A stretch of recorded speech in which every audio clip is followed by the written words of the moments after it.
कभी सोचा है कोई कंपनी अचानक पब्लिक होने का फैसला क्यों करती है? आज हम इसी सवाल का जवाब ढूंढेंगे एक्ज़ैटो टेक्नोलॉजीज नाम की एक कंपनी की ऑफिशियल आईपीओ फाइलिंग को देखकर। ये सिचुएशन तो हम सबने कभी ना कभी झेली है ना? एक ही बात बार बार अलग अलग लोगों को समझाओ, कितना फ्रस्ट्रेटिंग होता है। और बस यहीं पर एक्ज़ैक्टो टेक्नोलॉजीज की एंट्री होती है। उनका दावा है कि उनके पास इसका सॉल्यूशन है, और हम सिर्फ उनके मार्केटिंग क्लेम्स पर नहीं जा रहे हैं, हम सीधे उनके official document red herring prospectus, जिसे आरएचपी भी कहते हैं, को ही खंगाल रहे हैं। तो चलिए शुरू करते हैं। देखते हैं कि ये जो इतनी बड़ी प्रॉब्लम है उसे एक्ज़ैटो सॉल्व करने का क्या प्लान बना रहा है। तो एक्ज़ैटो का मेन टूल है CXAS, यानी customer experience as a service. अब ये है क्या? इसे समझिए कस्टमर सर्विस का एक सुपर स्मार्ट कंट्रोल टावर। ये फोन कॉल्स, ईमेल्स, चैट्स सब कुछ एक जगह से मैनेज करता है, और AI का इस्तेमाल करके पक्का करता है कि सब कुछ मक्खन की तरह चले। तो अपने आरएचपी में एक्ज़ैटो खुद को एक कस्टमर ट्रांसफॉर्मेशन पार्टनर बताता है। मतलब उनका मिशन क्रिस्टल क्लियर है, कंपनियों की हेल्प करना ताकि वो अपने कस्टमर से बेहतर तरीके से बात कर सकें और वो प्रॉब्लम सॉल्व हो सके जिसकी बात हमने शुरू में की थी। सवाल ये है कि ये सब होता कैसे है। चलिए अब देखते हैं एक्ज़ैटो के AI पावर्ड टूलबॉक्स के अंदर क्या क्या है। ये हैं एक्ज़ैटो के कुछ मेन टूल्स। देखिए, कंप्लाई कॉल ये इंश्योर करता है कि हर कॉल रिकॉर्ड हो, जो फाइनेंस जैसी इंडस्ट्रीज में जहां कंप्लायंस बहुत जरूरी है, एक गेम चेंजर है। फिर है UAM, जो एजेंट्स की लाइफ इजी बनाता है, उन्हें सारे सॉफ्टवेयर का एक्सेस एक ही जगह से मिल जाता है। और प्रॉम्प्ट बेस्ड डायलर तो AI का कमाल है, ये आउटबाउंड कॉल्स को स्मार्ट और इफेक्टिव बनाता है। अच्छा, तो ये पैसा कैसे कमाते हैं? ये चार्ट एक बहुत इंटरेस्टिंग शिफ्ट दिखा रहा है। ये वन टाइम फीस वाले मॉडल से हटकर सब्सक्रिप्शन मॉडल की तरफ जा रहे हैं। 2025 तक उम्मीद है कि इनके रेवेन्यू का 57% हिस्सा रिकरिंग होगा। अब इन्वेस्टर्स के लिए ये बहुत बड़ी बात है, क्योंकि इससे बिजनेस में एक स्टेबिलिटी, एक प्रेडिक्टेबिलिटी आती है।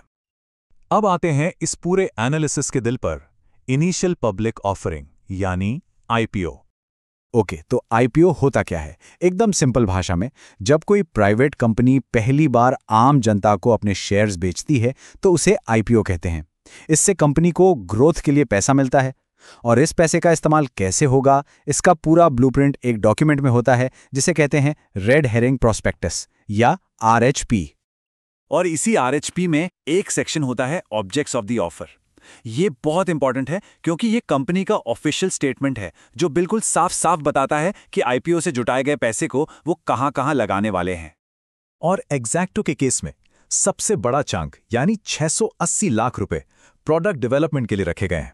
ये बिल्कुल साफ इशारा है कि कंपनी का मेन फोकस इनोवेशन पर है, अपने प्रोडक्ट्स को और बेहतर बनाने पर है।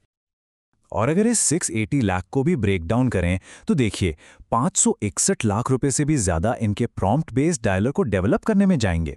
इससे हमें कंपनी की स्ट्रेटेजिक प्रायोरिटीज का अंदाजा लगता है। वो अपने इस प्रोडक्ट पर सबसे बड़ा दांव लगा रहे हैं। लेकिन देखिए, हर इन्वेस्टमेंट की कहानी के दो पहलू होते हैं। अब जरा सिक्के का दूसरा पहलू भी देखते हैं। हर IPO में कुछ रिस्क्स भी होते हैं, और अच्छी बात यह है कि कंपनियां इन्हें अपने RHP में साफ साफ बताती हैं।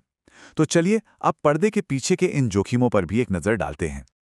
ये लाइन सीधे RHP के रिस्क फैक्टर्स सेक्शन से है। उनमें से किसी को भी भारत में किसी अन्य लिस्टेड कंपनी के बोर्ड में डायरेक्टर के रूप में काम करने का कोई पूर्व अनुभव नहीं है। अनुभव की ये कमी हमारी कंपनी के लिए स्थापित कॉर्पोरेट गवर्नेंस मानदंडों का पालन करने में चुनौतियां पैदा कर सकती है। ये एक बहुत बड़ा पॉइंट है जिसे नज़रअंदाज नहीं किया जा सकता। इसके अलावा भी RHP में कुछ और मेन रिस्क्स बताए गए हैं। पहला, बोर्ड के पास किसी पब्लिक लिस्टेड कंपनी को चलाने का एक्सपीरियंस नहीं है। दूसरा, उन्हें ग्लोबल टेक जायंट से तगड़ा कंपटीशन मिलेगा जिनके पास पैसा और टेक्नोलॉजी दोनों ज्यादा है। और तीसरा, कंपनी का हिस्ट्री रहा है स्टैट्यूटरी फॉर्म्स फाइल करने में देरी का, जिसके लिए उन पर पेनल्टी भी लगी है। तो इतनी सारी इंफॉर्मेशन के बाद पूरी कहानी का निचोड़ क्या है? चलिए फाइनल टेक अवे कर आते हैं। ये स्लाइड पूरी पिक्चर को समराइज करती है।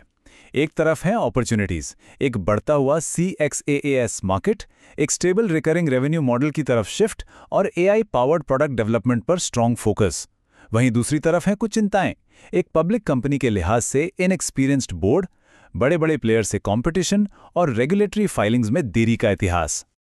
और ये सब हमें एक आखिरी सोचने वाले सवाल पर लाकर छोड़ता है। जैसे जैसे एआई कस्टमर सर्विस को ऑटोमेट कर रहा है, तो आखिर में जीतेगा कौन? वो कंपनियां जिनके पास सबसे बेस्ट टेक्नोलॉजी है, या वो जो लोगों का सबसे ज्यादा भरोसा जीत पाती हैं?